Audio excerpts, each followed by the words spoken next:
I want to talk about optimism really in the industry, because I don't think it's all doom and gloom. I think we might all be in a bit of a muddle about the way forward and about working together, whether we're in the broadcast media, whether in online or so on. But I think the death of radio, video has not killed the radio star, has it? It's still very much alive and well. And I would certainly argue, we haven't discussed what we're going to talk about, so other people might disagree, that there can be a symbiotic relationship. You know, it's a little bit, it's about budgets really, and you see that lots and lots of money is going into the internet. As PR people, and certainly as journalists, we're now very careful to find out who's funding them. So you've got to try very hard to work out who's funding them and why they're funding them, and so on. But I've made a few little notes so that I'm not caught out too much. But I'm sure that if I've forgotten anything, that you'll ask me about it afterwards. And I'll talk a little bit about Al Jazeera. Everyone has, I'm sure, heard of Al Jazeera. I'm not a terribly corporate guy. Al Jazeera celebrated its 20th anniversary a little earlier, well, late last year, which is quite an achievement for a little country like Qatar, albeit it's the richest country in the world, so it can afford it. But it was set up really to provide another voice, which I think it's rather successfully done. Originally it was Al Jazeera Arabic, of course. It was set up because they felt very strongly, I think with some justification, that the stories that were being told from the region were being told from a very specific place, and that the Arab voice, the Muslim voice, and the voice of the Palestinians specifically, was not being heard. And that was one of the major reasons why they set the thing up. But it was all rather fortuitous. There was a hole on a satellite, which was going to be taken at the time by BBC Arabic, and they bailed and since came back up and started again. But so they seized the opportunity of taking that little bit of satellite space and stealing half the BBC's staff and getting on with it. But that's very much the reason for Al Jazeera, was that alternative voice. And Al Jazeera English, which I'm a part of, started, and I was there at the launch and a little bit earlier. Started online, went on air 10 years ago, which is terrifying for me, and with a very similar remit, to tell stories that nobody else was telling. And in a sense, that's all that new media is trying to do as well. They're telling different stories from different places, and we're trying very hard to fill little gaps in the market. It is an industry after all. I'm Tizer, you're Coke. I mean, let's be honest about it. It's all very highfalutin, and we all love talking about the media, but it's a real talking point, which is rather, I suppose, why we're here. But let's not fool ourselves. It is an industry. We work with budgets, and it's a supply and demand thing. But Al Jazeera. Let me see where I am. I've slightly lost my thread now. If we recognised a gap, then so have the Russians, Russia Today. So have the Chinese with CCTV. So have the Turks with TRT, which is now, I'd say, broadcasting online in English. The difference, I would argue, is that Al Jazeera has a very specific remit to stay out of international, of the politics of the country in which they're working. That's not to say we don't fall foul of our bosses every now and again, but we're falling foul of them. We are not being run by them. Do you understand? If you see the difference of how it works. So TRT, for example, I know that there are guys from the AK party who are overseeing script writing. That's not a good thing. I would argue that's not journalism, that's probably PR. Now, and I don't mean that in a disparaging way. It's an industry, and that's and what they're trying to do. But so we, in fact, Al Jazeera, I would argue, changed the media landscape on its own. And then, without sounding, it was nothing to do with me, it's not my money, I just happened to work for it. But it created a very, very different atmosphere, filled a gap in the market, and forced everybody to really to raise their game, I think, a little bit with the international news, which is what I'm particularly interested in. But, and I'm going to try very hard in the next 2 minutes, but I'll shut up in a sec, not to talk about the B word or the T word.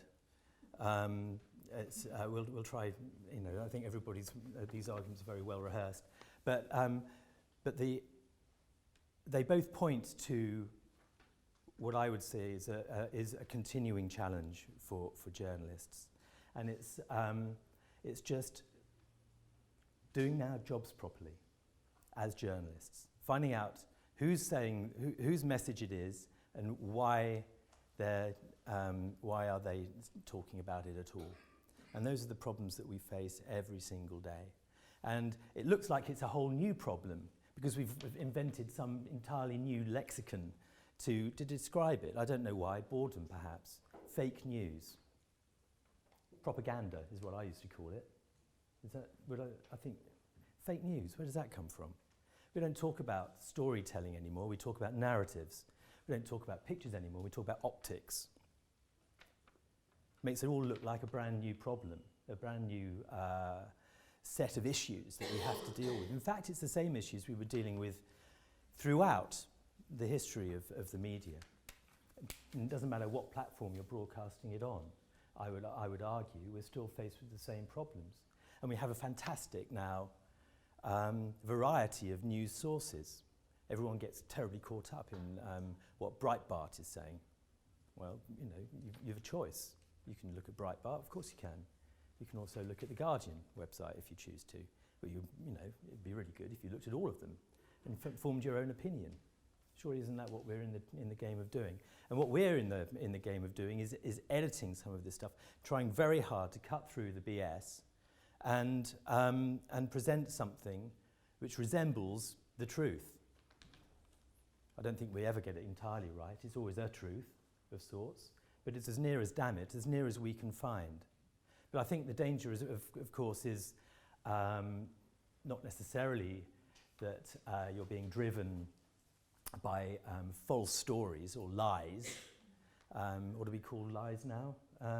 Misspeaking. So let's stick to propaganda and lies.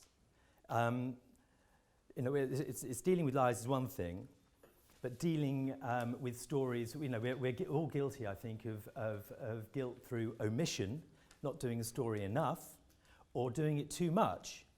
So to go to the T word, the problem I feel wasn't that the story was wrong. It's just that we all got so caught up in it, we gave it far more prominence than ordinary people care about, and that over stressing of stories. And it's not just that story. It can be, you know, there's any number of stories. You know, we were dealing, I guess we were all dealing in the last few days with the Turkey-Holland story. Basically, it's an election story. It's a story about the Turks trying to get their story told so that they can change their constitution. We, as the media, some of us, were guilty of turning that into some kind of international crisis, whereas in fact the Turks are just sitting back and laughing and going, well, you're just telling our story for us. Discuss. Is it news? Is it propaganda? So there's a few little thoughts I have. I'll also talk about this very quickly about the problems that we face at Al Jazeera on a daily basis, and that's with access to places. I mean, we're all expecting now to get stories from space, get stories from the Antarctic, get stories from Syria, get stories from Libya, get stories from, you know, the most extraordinary places that previously we had very limited access to, and now we have extraordinary access to some of them, and people demand pictures from these places whether we have access or not. So there are parts of Syria, for example, Al Jazeera can't go. There are parts of Iraq that for various reasons, which I won't go into, Al Jazeera can't go, but we're still expected to tell the story. So we're bringing in pictures from the agencies, We're bringing in pictures from the agencies, I would say, I think face exactly the same problems that we do. Pictures from industrious stringers who are very eager to go out and find pictures. Some of these pictures are right, some of these pictures are wrong. One bomb looks very similar to another. We've, and in the headlong rush to get things on air, junior people have forgotten to do due diligence. They've basically forgotten to do their jobs, forgotten to be journalists. There was a particularly good, do you remember, Sandy, the Danish filmmaker who did the child that got shot and rescuing his sister, was it? I can't remember exactly. And it was a piece of filmmaking. It wasn't actually, I think it was a project. I think he did it as a project. It's a beautifully shot thing, but it looked very realistic. And people took it seriously. They said it was Syria and they ran it. I think it was Syria. It may have been Iraq. Doesn't make much difference. It happens a lot. It happens an awful lot on the internet. It doesn't happen terribly much in Al Jazeera because we go to a great deal of effort. And a whole new industry is sprung up, I beg your pardon, to try and combat that problem that we have with just false pictures coming in. Storyful. Has everyone heard of Storyful? Yeah, well, Storyful didn't exist 5 years ago. Absolutely no need for it. It exists now. Always beware of who's telling the story and why. But essentially, I'm really optimistic about it. We have a huge choice. Things are changing, of course they are, and I'm sure you'll talk about those changes. But we have a massive choice, and it's a better choice than ever before. You know, it's a great time to be involved in broadcast news for me. You know, it's a fantastic opportunity. And you've just got to do your job. Get rid of all the lexicons, and the nonsense, double down, do your job. And that was the message. I was talking to these guys at dinner last night, you know, the guys that took redundancy from the Sun. And I was saying, well, I'm talking to you guys today. How do you feel the media landscape has changed? And he said, well, in terms of storytelling, it hasn't changed very much at all. There is still a huge appetite, a huge market for good, honest storytelling. It's just that people are forgetting to do their jobs, forgetting to be journalists. That's all I've really got to say. Like Richard, I'm an optimist too, but I do think we live in challenging times. You know, in a way we live in crazy times, don't we? We all say this, God, it's crazy times.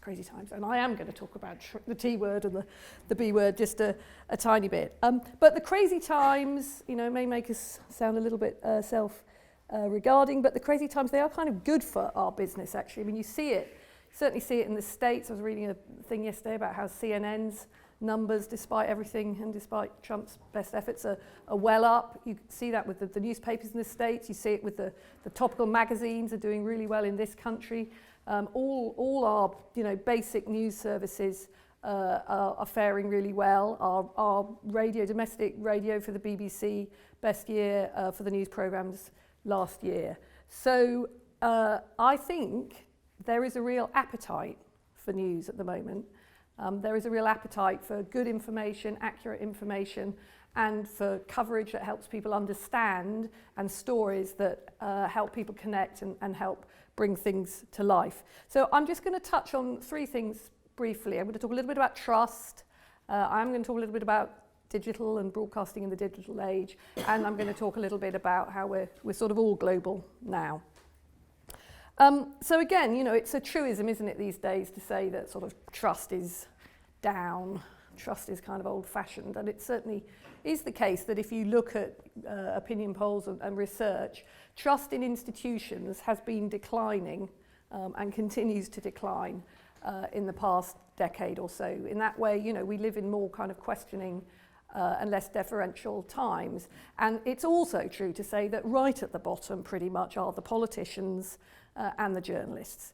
But if you unpack that a little bit, I mean, I think we saw last week with the budget actually how trust is such an issue. And, you know, I'm sure Philip Hammond, well, he made actually a very kind of rational case for why he was doing what he was doing, but bang, the issue of trust comes in because of the manifesto pledges. And you know, that's then the story.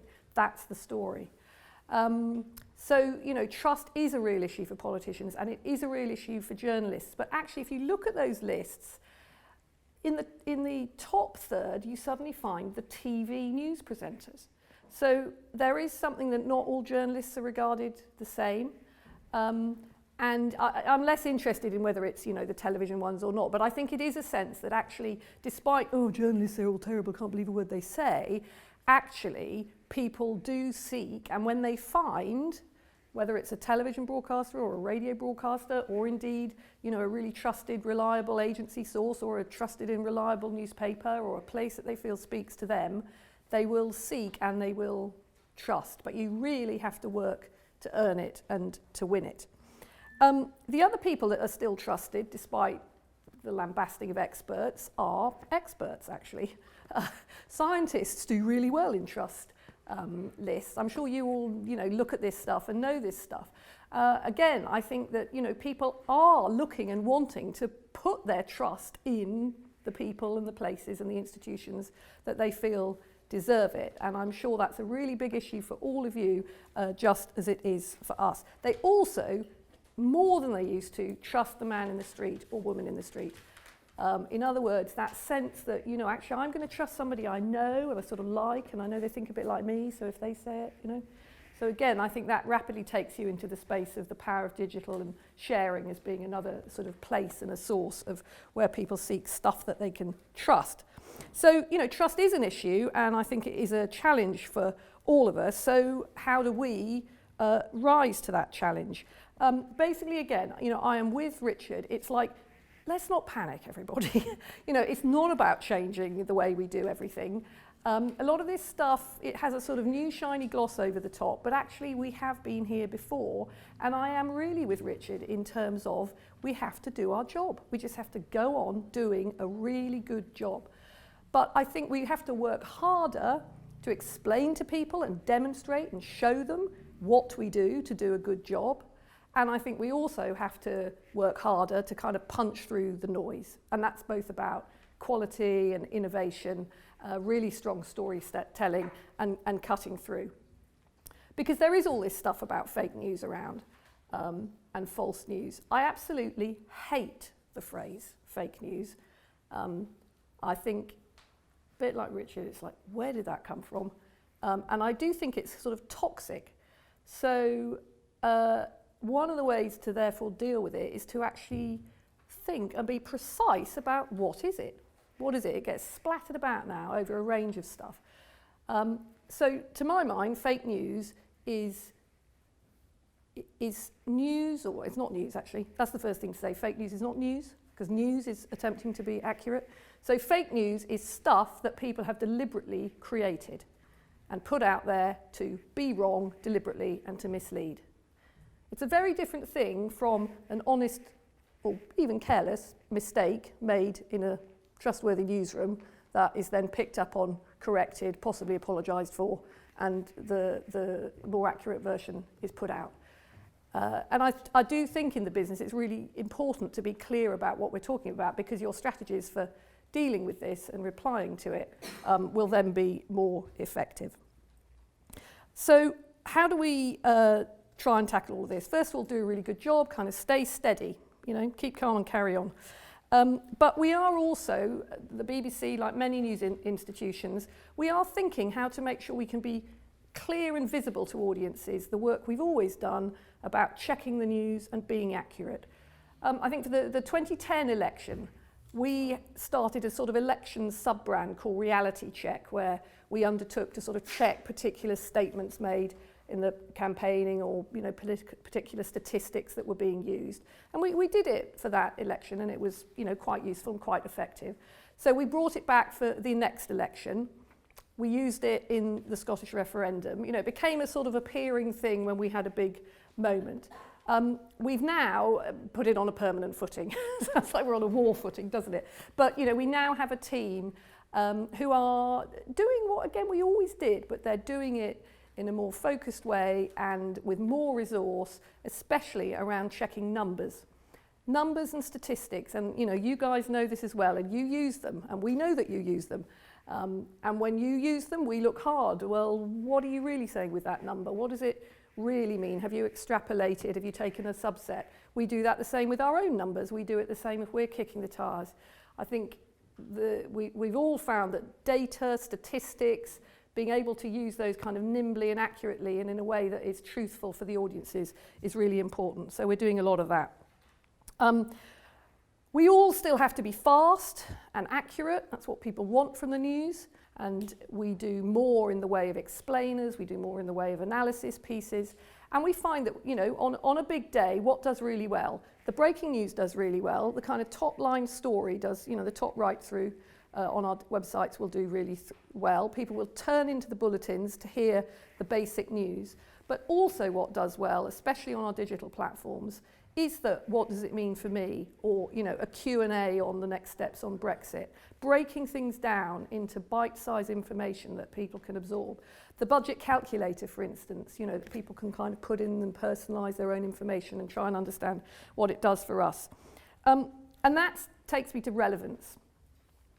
I think we do live in very noisy times. I say a lot in the newsroom at the minute that Brexit and Trump, they are absolutely magnetic stories, and that's very exciting. But they're a bit like black holes, you know, they just kind of suck everybody's attention, resources, reporting effort, brain power, emotional power. They just kind of, ooh. And I say, come on guys, remember there's a lot else going on, and obviously internationally it's easy, you know, it's going to Mosul and Syria and what's going on in China or whatever, but in the UK it's just as true. If you ask people what they care about at the moment, you know, you get a lot top line sort of, yes, Brexit and Europe matters. Migration, really, really big, but, you know, NHS big. If you ask younger people, the top thing they care about is housing. So you have to go on making room for the things that you know your audiences actually care about and think about in a day-to-day way to be relevant. Right, I'm going to speed up now. So digital, which I guess I've started to alluding to. Television is still the biggest. You know, there's no doubt that the biggest volumes of people, you know, in their millions, turn into television. You know, our 10 o'clock news gets, you know, average nightly more than 4 million. And on a really big night, it'll be, you know, 6, 7. You get huge volumes. But radio is still really strong. You know, Richard alluded to that. So it's, again, for a kind of mass reach of people or niche targeted reach of people, radio is still really important. But of course, the growth and the exponential growth is coming in digital. So what do? We increasingly do joint planning, joint commissioning. All our deployments now pretty much are thinking about all those platforms. But we also now have much more than we used to, and I'm sure, you know, the others will talk about this as well, people who are focused on digital first commissioning and content creation. So whether that's kind of short form audio visuals, short form video, graphics, you know, all the different ways of presenting combinations of visuals and text and audio. There's a lot of creativity there. It's very exciting, a lot of really innovative storytelling. You know, podcasting, if anybody wants to talk more about radio and audio, I'm really happy to, but I won't sort of dwell on it now. But I do think that, you know, audio and podcasting has re-energized the radio landscape, and there's lots of really good work going on. I think the trick is, you know, the headlines are everywhere. We all know that. You pick up your phone, you sort of suddenly think, oh, I know what's going on in the world. Boom, gone, done. So how do any of us add value? How do we do the, you know, the content that will really answer people's needs and take them deeper or take them broader, whatever it is that they're seeking? I think there is a real dilemma, which we're certainly grappling with, and I'm sure others are as well, which is, in a digital universe, what's the right strategy? Just put our stuff out there on every platform we can possibly think of, every last messaging chatbot or, you know, whatever everybody's using these days, and kind of let it fly, and we've done a good thing, we've put it out there? Or are we trying all the time to bring people back to consume our content in a sort of BBC kind of space, and BBC website or apps, or indeed, you know, draw them back to the television and the radio? And of course, we're trying to do a bit of both. But it is a challenge, because if you scatter, even if people consume the content and appreciate it, we have to work really hard for them to recognise that it's from the BBC. And in the end, we want people to know it's from the BBC. People are licence fee payers. You've all paid for the stuff. We want you to know and see what you're getting. But the attribution, when you do the research, people will say, oh yeah, Facebook, that was a really good thing. You know, Facebook made a good news report there. Or, you know, Snapchat's great for what's going on in Syria, you know. Not.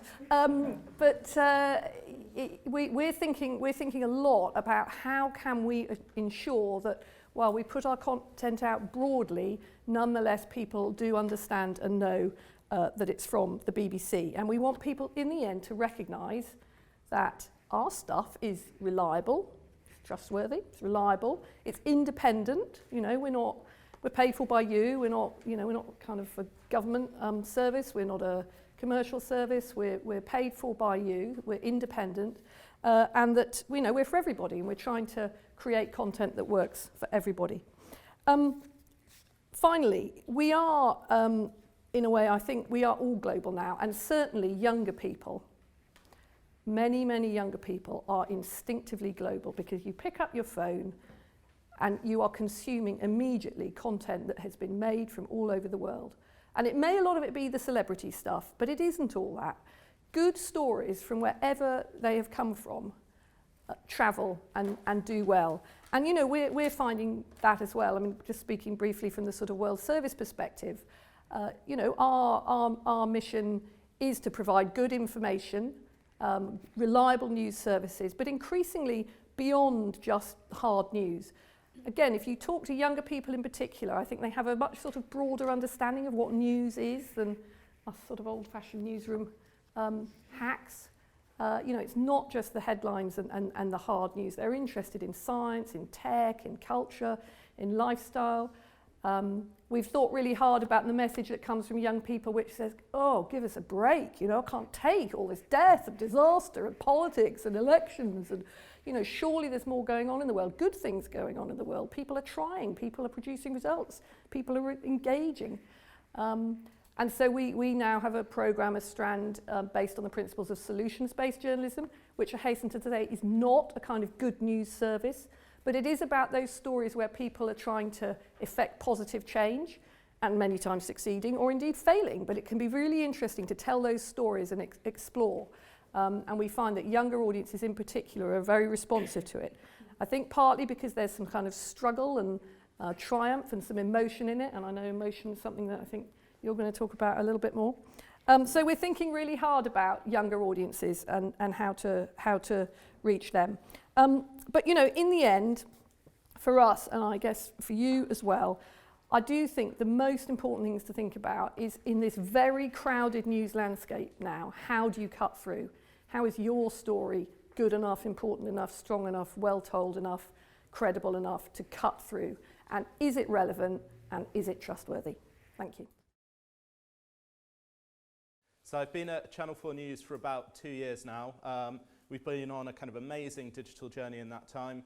People often ask me what's working at Channel 4 News like, and I say, well, it's pretty much exactly as you'd expect. Yesterday I turned up to the meeting 10 minutes late in cycling gear, started eating a yogurt part way through, and I realised that my transformation, like our kind of digital outputs transformation, was complete. People also ask, what is working with Jon Snow like? That's also exactly as you'd expect. But we're a kind of really small team, it's a family basically, and we're all really, really proud and passionate about what we do.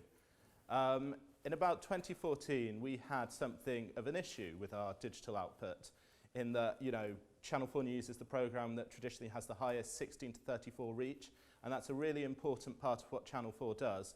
As well as telling the stories that other people aren't telling, it has to reach young audiences, and it has to reach diverse audiences. And that was kind of, the graph was only going one way on TV, although that has since stabilised. And so Ofcom, the regulator, as we're a public service broadcaster, came to us with a problem. And they said, you are not reaching as many 16 to 34-year-olds as we would like you to be reaching on TV. How are you going to do that online? And there were lots of kind of different options in the mix. Do we start doing more viral news? Do we do more breaking news? Do we make it less serious? How do we translate those Channel 4 values that everyone knew Channel 4 when they were growing up of being really innovative, really serious, tackling big, meaty subjects? How do we translate that into the digital world? And I'm really proud to say that we actually did it by being more serious, by being more diverse and being more Channel 4, you know, essentially doubling down on our values rather than moving away from them. So in 2014, in the course of the year, we had 80 million digital video views in the entire year. In 2016, we had 2.2 billion. And what I'm going to do is share a couple of the lessons that we learnt along the way that, you know, are applicable to us, but are applicable to lots of other people as well. So the first thing that we did really relentlessly was we stopped using digital as a way of promoting the TV programme. So the first thing we did was we took off any reference to watch Channel 4 News at 7 p.m. We did that for lots of different reasons. The first thing is, no one wants to share a trailer. You know, no one wants to be shown, if you watch this now, it will tell you about something that is on a different platform, on a different day, maybe even in a different country to the one you're in. You know, so the first thing that we did was, you know, we are not here to promote TV. We are here to get impact from the amazing journalism of the programme. We're here to share the values of the programme, but we're not advertising. We're not a promotional service. We use our digital content to tell stories in their own right. So, and what we thought really hard about is what does motivate a user to share? You know, and we found that there were two kind of key factors driving it. One is emotion. People share stories to show how they're feeling to their friends. And the other is identity. People share stories to make a positive statement about them as a person. And we found that keeping the traditional news values of Channel 4 and those two kind of lenses in mind were what really kind of drove our growth. There was a third key factor as well, and that is think about how the user is consuming this information. You know, all of our videos, when we're checking them back, we watch them on really big screens with sound on. Actually, the user's not watching it on a big screen and they're not watching it with sound. You know, we know from our own data, 85% of our videos are watched on mobile phones with the sound off. So if we're watching it in a way that, you know, 15% of the audience is consuming, we're missing things. So now, really simple thing in our workflow, every digital video, we watch it twice. We watch it once with the sound on, big screen to kind of check it, comply it, make sure there's not something rogue in the background, you know, there's not the F word on a protester sign or something like that, which you only see on a big screen. And then we watch it again on a small screen. We see how is the audience consuming this news because we want to empathise with them. We want to see what they're seeing and use that to kind of drive innovation in production and further growth. So that's why every video we produce, without exception, has subtitles and captions on. You know, people want to be able to kind of consume our videos wherever they are. And one of the first kind of big spikes we saw was when actually we just started subtitling things in English. And to begin with, everyone was like, what are you doing? This is a waste of time. But then, you know, after about a month, we just said, you know, look at the data, this is working, and we're getting impact from quality news that we would never otherwise have got. So in May 2015, we had an interview with Jon Snow and the Prime Minister, and it got kind of 50, 60,000 views. We thought, it's done all right, you know, it could have been better. 4 months later, we had a very similar interview, did 4 million views. Just thinking about where the user is and how you can kind of get impact from that, you know, is one of the kind of biggest, easiest wins that you can make. And if you're dealing with digital content, think about the mobile user most of all. Now, the second thing that we kind of learned, one of the kind of really big, you know, challenging journeys that we went on was in 2016 with our Syria coverage. So our amazing foreign editor, Naveen Mabro, commissioned a young filmmaker called Wad Al-Khattab. You know, Wad's work has been honoured with several awards at the Royal Television Society. You know, she was 24, 25 when she was filming most of this stuff inside Aleppo. She was a young, pregnant woman with another small baby.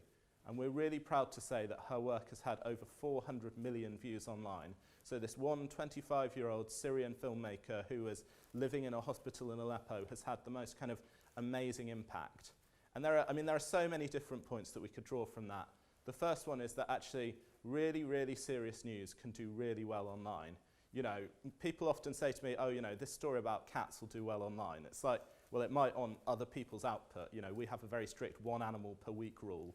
And, you know, FYI for everyone else, we also don't do royals, we don't do technology, we don't do any sort of consumer stories, we don't do anything from a survey, we don't do sports, and, you know, we don't do Blue Monday. Like, the list of things that we don't do is really, really long because it's only by having a really narrow, razor-sharp focus on kind of serious international stories can we cut through. But there are so many lessons that actually you can learn about the internet and just about people from our Syria coverage. And one of the most amazing things that Naveen said in her speech was that, you know, people really responded to the fact that, you know, Wad was filming as a woman and as a young woman, and as with kind of unique empathy and humanity and access. And it's really pleasing to see that, you know, get responded to in hundreds of millions online. You know, people will view that material and they'll share that material because it's distinctive. No one else had it. No one else had material of that quality coming out from Syria. It's also human. You know, people can relate to the individual struggles, even if they can't necessarily relate to the kind of macro picture of who is fighting who. And also, you know, you look at her films and you think, that could be me, that could be my family, that could be my brother, that could be my mother. So we find that really professionally told human stories are what resonates above all. And actually really kind of thinking about, you know, the emotion that drives it and the single emotion that will carry you through. And we're not kind of over-reliant on emotion. We make sure that our stories are effectively, you know, complied, so we hold due impartiality online. And we also make sure that they're contextualized effectively, that it doesn't become kind of emotional porn, basically. You know, it's really, really important that as well as kind of showing that kind of, you know, small human story, it's kind of gesturing towards something broader as well. And we kind of find by getting that mix is where we have the most impact digitally. The other area where we're having a kind of huge impact at the moment is around fact-checking and fake news. So we've had a fact-checking team since 2007, and you know, what they mainly did was write reasonably long policy-based articles. And they were fine. They kind of got an audience. Every so often they get mentioned on Radio 4 and we'd all be really pleased. But, you know, in general, you know, it was a kind of relatively niche thing. And another thing that we're really proud of having been able to do is kind of democratize and bring out kind of fact-checking to a mass audience. And one of the ways that we've been doing that, again, is with a really kind of ruthless concentration on video. You know, it's video and visuals that drive all of our kind of digital output. And if you want to get a story shared online, think above all else about the quality of the image. And, you know, it doesn't have to be, you know, original material from Syria. It can be infographics. It can be, you know, whatever you like. You just have to kind of think about the compellingness of the visuals most of all. And when we started really doing that with our kind of fact-check strand and our fact-check videos, again, we found that we had huge impact. So, you know, during the Brexit campaign, we got 13 million views for our fact-check videos, and they were answering really technical questions, whether it was, you know, the 350 million a week claim, is that really true? You know, kind of debunking some of the myths about immigration, again, kind of big impact for that. And actually, latterly, we've kind of gone really kind of into niche depth about, you know, claims on the internet about the white helmets in Syria, you know, staging rescues, which, you know, probably some of you will see kind of popping up on your timeline and think, ooh, that's a bit weird. Whereas actually we find that when we really kind of dive into the detail and visualize it effectively through kind of graphics and branding and an identity of what our kind of digital brand means, we find that we get really kind of big impact as well. So I would say, you know, in terms of fake news, it's not all kind of doom and gloom. You know, real kind of quality can shine through. And, you know, people, you know, the audience do recognize that as well.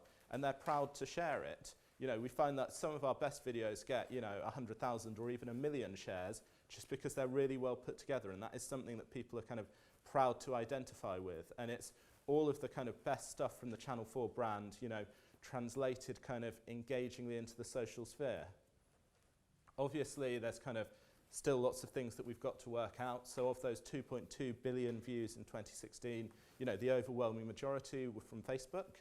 And, you know, we do need to think about how we can take what we've learned about production on Facebook. You know, we make really good, engaging Facebook videos that are made with the platform in mind, and how we can scale that into loads of different platforms. So, you know, we want to use YouTube to find a huge audience for our long form. You know, we want to, you know, crack Snapchat, even though, you know, frankly, I'm too old for Snapchat. So what help is there for anyone else? And, you know, we still use Twitter as a way of kind of reaching out to newsmakers. You know, when we have a big exclusive story, your MP might well see a story on Twitter. They're not going to kind of see it on Facebook. But the most important thing is, you know, with digital media in general, you know, don't treat digital or social media like it's one big block. You know, it's not. Every different platform, you know, has its own laws, its own grammar, its own style, and you ultimately need its own strategy. And if you've only got the resources to do well on one platform, just do one platform really well. You know, don't put stuff out on 5, 6 different platforms that you haven't been able to customize, make bespoke, kind of really think about. You know, it's much better to have one really good Facebook video made with Facebook entirely in mind, and really kind of thinking about what will motivate people to share, what are the values of the brand that you want to communicate, how you get the production right. Or on Twitter, if that's the kind of appropriate, vehicle for the story that you're trying to tell. But I would say, don't treat digital media as homogenous, because it's not, each of them kind of requires its own strategy and its own thinking process. And the other thing that, we've learnt is, review what you do ruthlessly. At the end of every month, we look at every video that's got below a certain amount and above a certain amount. And we think, okay, the videos that performed under however many 100,000 we choose that month, why did they underperform? What do they have in common? And all the videos that done above a certain number of million, we review those as well, and we think, okay, what are the kind of common themes going out? But I think that's particularly, applicable to you guys if you don't necessarily have huge resources or huge budgets for digital. As well as thinking, what do we really want to be doing? What would be the kind of amazing next thing? Think about what you shouldn't be doing. You can learn far more from your failures, and you can learn far more from raising the floor than you can for kind of shooting the moon, basically. So I've covered a lot of ground here, but the points that I really want to kind of come back to in turn is, think about your brand, think about the values of your brand, and think about how you can kind of translate them into a kind of exploding video and social landscape. Don't change your values. We've done well by kind of sticking to the values we have. What you need to customize on is the production and the way you tell stories rather than the stories themselves. We're one of the world's largest, in fact, we say the world's largest news agency. Our competitors would be Reuters and AFP. Today, as a sort of truly global news agency, we syndicate news to about 15,000 news outlets around the world. That's a combination of text, photo, and video. Our customers would be everybody from the British TV networks through to Yahoo, from a small American local newspaper through to Facebook Live, Twitter, whatever. If you've read it, it probably came from us. In fact, on any given day, half the world's connected population reads news from the AP, either wittingly or unwittingly. And by that, I mean an awful lot of what you're reading from agencies generally, and from AP in particular, is never credited to the agency. So you've really no idea that what you're actually reading or seeing is agency news. But if you think about it, and some of the images that are sort of seared into your mind down the years are actually AP images. If you think of the raising of the American flag at Iwo Jima, if you think of Marilyn Monroe, her skirt billowing above the grate in New York, if you think of the young girl running down the road in Vietnam after the napalm attack, all AP images. In fact, the photographer who shot that girl in Vietnam and who has stayed in touch with her, and right now we're doing a story with her about how she's actually now getting some skin grafts all these years later. The photographer who shot that, Nick Hoot, actually only retired from the AP about 3 weeks ago. I'd argue that the image he shot that day will never retire. Today, the AP writes about 20 million words a day. We syndicate about 2,000 still images a day. And we've got about 300 video journalists around the world covering news, sport, entertainment, and lifestyle. And not surprisingly right now, a lot of those journalists are engaged in telling the story of the Trump administration. It's become unquestionably the world's biggest news story. It's become the most consumed news story when we look at the data. And occasionally we become part of the story, wittingly or unwittingly. A couple of weeks ago, our White House correspondent, Julie Pace, was in the morning briefing the gaggle, as it's called. It's not the one you see on TV where it's a formal thing. It's just a coming together ahead of that of the press. She looked round, she saw that CNN, the New York Times, and various others weren't there, and she left. And we talked about that in advance, but this is never a good thing when certain media outlets are being told this is not for them. So we've taken a stand against that, and I think it's a stand for press freedom. And I think whenever you're dealing with public relations, be it government, federal relations, or individual companies, You know, we are very foursquare behind the idea that there has to be access for all. And I think most news organizations that stand together going forward will win this argument, but it's going to be quite something, I think, during this, this presidency. Interestingly, if we look at our mailbag after that, the majority of people who wrote to the AP actually backed her stance of doing that, which was quite interesting. I think it's fair to say that AP actually knows a thing or two about covering American presidents, covering US elections. In fact, we've covered every US president since Abraham Lincoln. If you read a newspaper account of the Gettysburg Address that Lincoln gave, you're probably reading the report of a young AP journalist who had the fantastic name of Joseph Ignatius Gilbert. And he was assigned to cover Lincoln's story that day because he had a very good shorthand note. And, you know, shorthand note at the time was pretty important. And at one point, as he was watching Lincoln's speech, he was so transfixed by what he said, he stopped writing the shorthand note. But the reason he stopped writing the note was because he really was looking at Lincoln's body language, and he was trying to sort of, in his story, kind of tell that. But he realized at the end, of course, that he didn't have the full note. 21-year-old, he goes up to Lincoln and he asks him for his speech notes. And he then takes the speech notes and he sends his AP report. And Lincoln is reputed to later have relied on Gilbert's AP text story to compose copies of the speech of the Gettysburg Address that were finally syndicated in Washington to Congress. And historians still come to us and they still pick over what happened between Lincoln and young Joseph Ignatius Gilbert that day. And I guess in some ways you can think of that as fact-checking 19th century style. You have academics examining if the media got it right or if we misinterpreted what a politician said, and you had the media there holding the world of politicians to account on behalf of the public that were electing them. And actually, if you think about it, despite all the imperfections that contemporary reporting of events injects into history, that is still very much what we're doing today.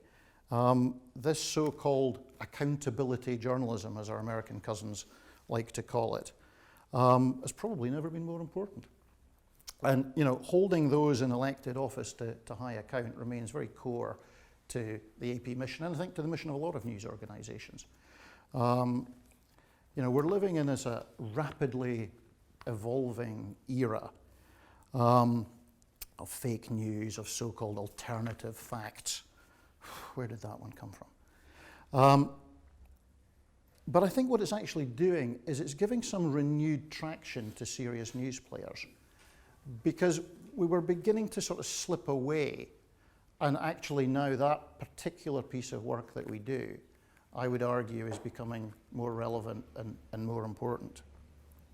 And for some, you can begin to see already that it's actually making them more commercially viable, because people are turning to them as a source. We've certainly learned from the usage data that we collect every day that, to the point that a couple of the other speakers were making, these sort of fact checks and breaking things into bite-sized chunks are actually proving really popular with sort of viewers and readers. This idea that there is a media there that is going to hold politicians and public figures accountable, and it's a go-to place to find out the facts. A couple of tools, and you may already use them, that we found very helpful: NewsWhip and Chartbeat. I mean, being able to actually measure not only how broadly something is being consumed, but also how long people are staying with a story, measuring that engagement, which Chartbeat does very well, I think is a really good tool which transcends and certainly can help in the world of PR. And we adopted this approach during the whole US election cycle. And what we actually found was that on the text side, more people were often reading the fact checks than reading the long narrative. And it goes to what we were saying about, you know, the policy thing. There's a different way to get the facts across. And I think, you know, when you're thinking about selling stories, I mean, absolutely the visual medium is front and center. But being able to get those nuggets, injecting those facts can be really, really important. I do think we can't escape the fact that to get to the facts, you actually have to invest, and you have to invest in knowledge inside your own enterprise. By which I mean that you need to have good reporters, you have to have good editors, and you have to give them time, and you have to give them the freedom to go and find those trusted sources, to work and develop those trusted sources, and to get that relationship going. It really, like all things, it's about relationship and it's about gaining mutual respect. You know, it's very fashionable right now, isn't it, for every news organization to trumpet that they're the most trusted source and to trumpet their fact-check work. But behind that is the real work. We debated internally about the merits of joining the Facebook trusted news source. And in the end, it was a bit of a no-brainer really for us to join, because, to be honest, if our mission is to bring truth to the world, then a lot of the world consumes its news on Facebook, and we felt we needed to be there, and so far, frankly, it's been actually quite a good experience for us. It's certainly made us focus very hard on exactly what we mean by fact-checking. And for us, that's about pushing back on the political spin. It's about taking the exaggeration or the outright deliberate falsehoods out of it. And it's about debunking text and photos and video, of which there are aplenty every day. Things that are contrived or that are patently, deliberately twisted. And it's all in the service of saying, these are the things that are false, but which could be mistaken for truth by an unwary consumer.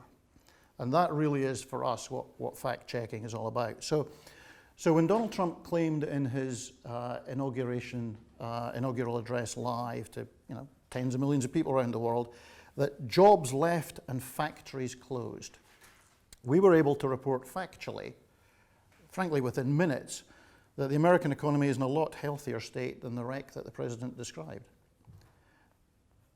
Jobs have increased for a record 75 straight months. The US unemployment rate was close to a 9-year low in December. But yes, Trump talked of rusted out factories scattered like tombstones across the landscape of our nation.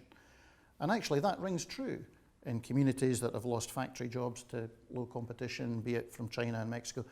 And we said so. And I think it's really quite important now that we are really doing both sides of that. And picking out, even from hyperbole and rhetoric, that there are certain things that are actually factually true. So it's exactly that. It's examining the facts. It's not injecting opinion. And it's really only quoting information of which we are absolutely certain and attributing it to where it came from, which is really the important piece of this. I know that many of you in this room represent brands, you represent companies, you may even represent occasionally governments, and certainly represent on occasion celebrities. And all of those folks have used social media to tell their story directly. And there's been much hand-wringing from traditional media about being bypassed. I'm certainly not here to join the chorus. Technology has disrupted the old order. I'm over it. We all need to be over it. But in an internet age which is packed with as much misinformation as it is with information, I've yet to find the keyboard that's got the fact or fiction button. So, I think there really is a place here for a responsible media to be that trusted source of facts. And we just have to take the chip off our shoulder, frankly, and do our jobs. And I was thinking as I was walking down here this morning, it actually, I think, changes the role that all of you guys play as well. Because there has been, historically, that sort of distrust between PR and media. And I guess certainly from my side of that fence, if that fence still exists in the same way today, I guess what my expectation is in dealing with PR companies is that they behave ethically themselves.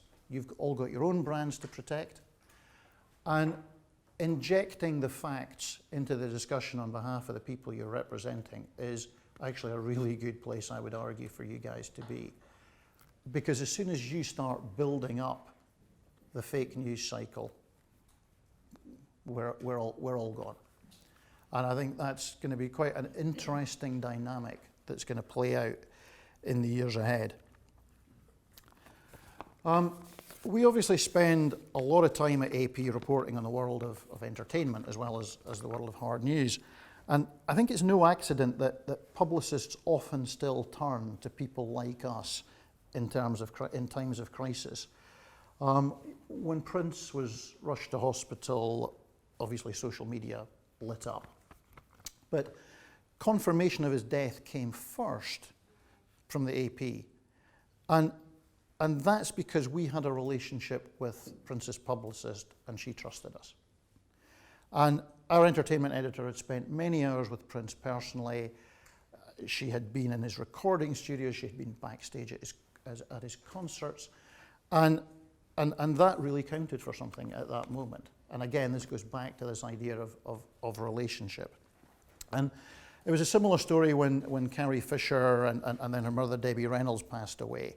You know, the family chose to share details with the AP because, one, they trusted our reporting.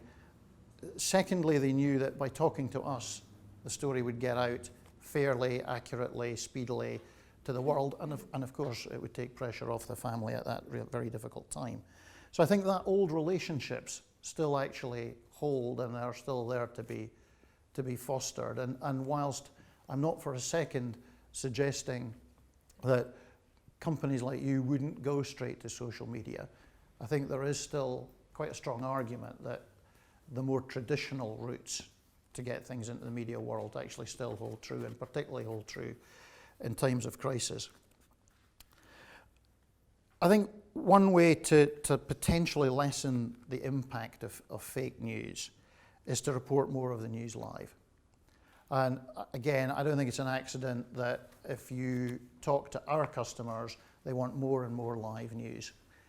Partly it's the speed of the news cycle, we get that. I mean, last year we broadcast about 6,000 hours of live news to about 700 broadcasters and hundreds more digital players.